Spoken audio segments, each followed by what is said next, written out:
Welcome back to the Midnight Quilt Show. I know it's been a while since my last videos, but hey, I was traveling and teaching at quilt guilds and doing a little wine tasting on the side. But I'm back now and I'm excited to get going on some new videos. And tonight, I'm working on a 4 at a time flying geese quilt that uses big pieces to make a quilt really fast.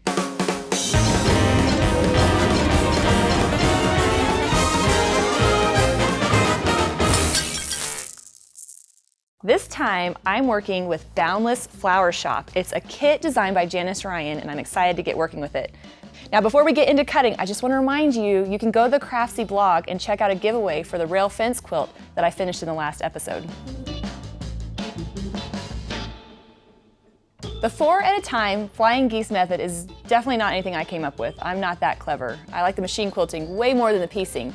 But I've done a little reading and I figured it out. So I need 1 big block and 3 smaller ones. And it's kind of like magic, but these are all gonna turn into a set of flying geese. So what I'm gonna do is I'm gonna work with my big block. And I'm gonna take those 2 other squares and lay them right on top. Right sides together. I'm not telling you, I'm telling me so that I don't forget what I'm doing. Then I'm gonna mark a line down the middle. And then I need to grab my very technical, very expensive marking utensil, which is my daughter's mechanical pencil. So I'm gonna mark that line that goes from one side right to the other. Make sure I can see it. Ah, perfect. Now what I'm gonna do is put a little pin right there so those little squares don't fly away. There we go. So it's pinned, because what I'm gonna do is sew a line 1/4 inch on each side.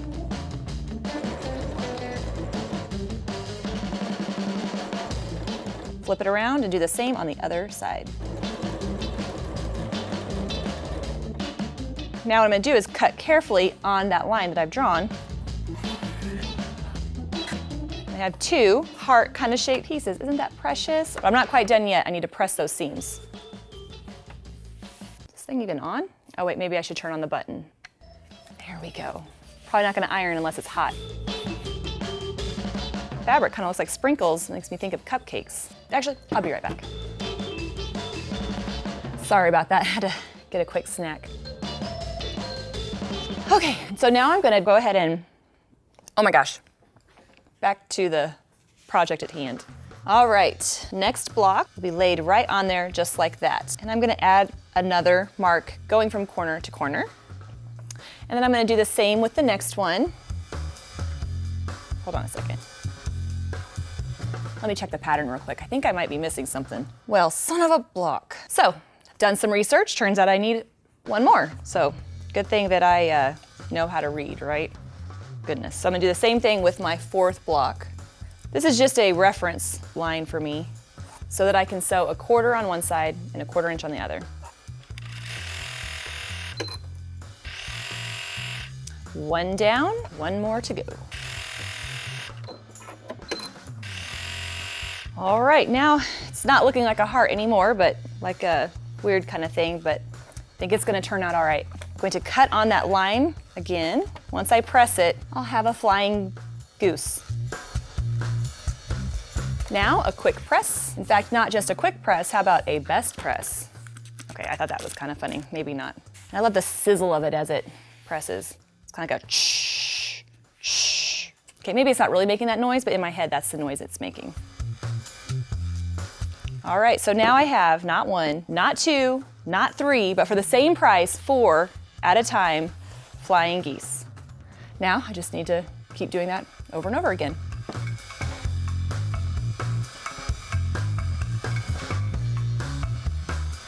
I got my stacks to make some half square triangles, and they're really similar to the flying geese, except it's half of a flying goose. I mean, I guess it sounds weird to say I have half a goose, but that's basically what this is. So on the back of one of the blocks, I've drawn the line that I'm gonna use as my guide to sew 1/4 inch on each side. And when I say that I've drawn them all on there, I actually haven't. I made my kids do it before I let them eat. I mean, I lovingly instructed them in the finer points of hand-eye coordination and rewarded them with food. But they did a good job, so they got dessert. So I'm gonna chain piece this to make it a little quicker. So I've sewed on one side, and I need to do the same on the other side of that line. Now to cut on the line, and look at that pretty half square triangle. Now I'm gonna do a bunch more.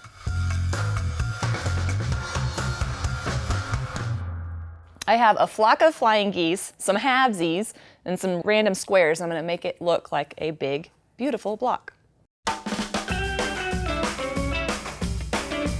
So that is one big, beautiful block. How I'm gonna assemble this block is to start putting them together in groups. So I'll sew this group of 4, this group, and continue on until I have my little groups all done, and then sew those all together. What I'm gonna do is work from the side that has the point, because I wanna make sure that those points are, well, not perfect, but as perfect as they can be.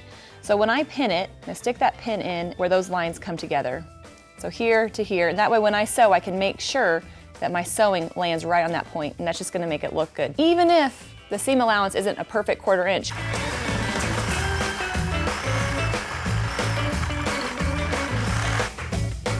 You know what I'm loving about this beautiful fabric? It's such a busy print that if I screw up, you can't really tell.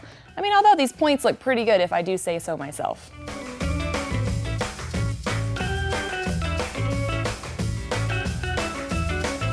All the sections are assembled, and now it's time to sew all these pieces together, so I'm gonna get busy. And some snackage too. Perfect spot.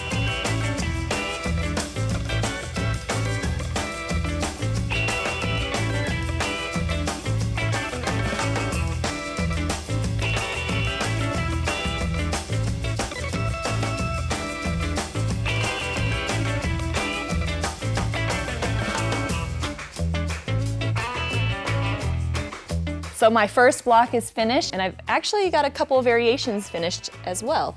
But I still have to make the Irish chain block that is in between these, so good thing it's easier than this block, so I'm gonna get going on that. Okay, this block uses basic shapes. I have my big, beautiful center, some strips around the outside, these cute little floral print squares. Yeah, I think this is gonna look really cute. And I am the expert of my opinion, so it works out. Beautiful. Now, to sew it together. Sewing these Irish chain blocks together is so much fun since I'm only working with squares and rectangles. It's a nice break from the triangles and flying geese of the previous block.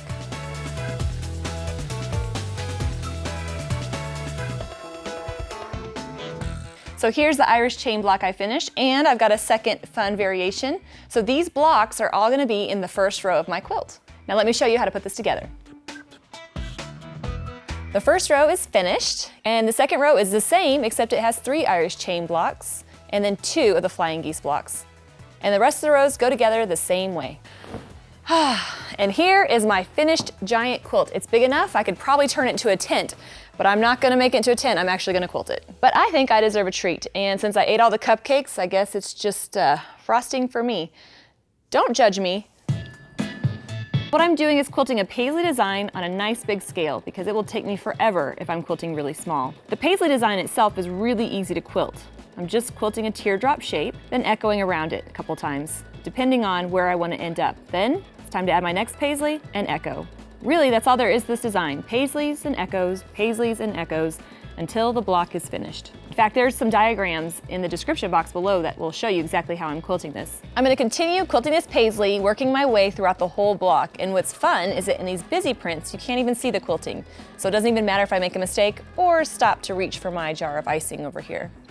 Now, once I'm done with the paisley, I'm gonna start quilting my flying geese block.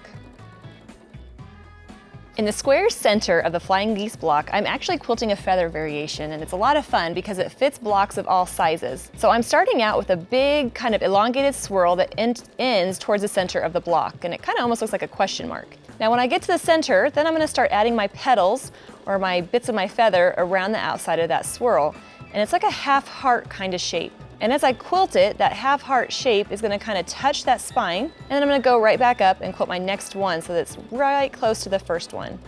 I'm gonna work my way around that whole swirl, coming back to where I started.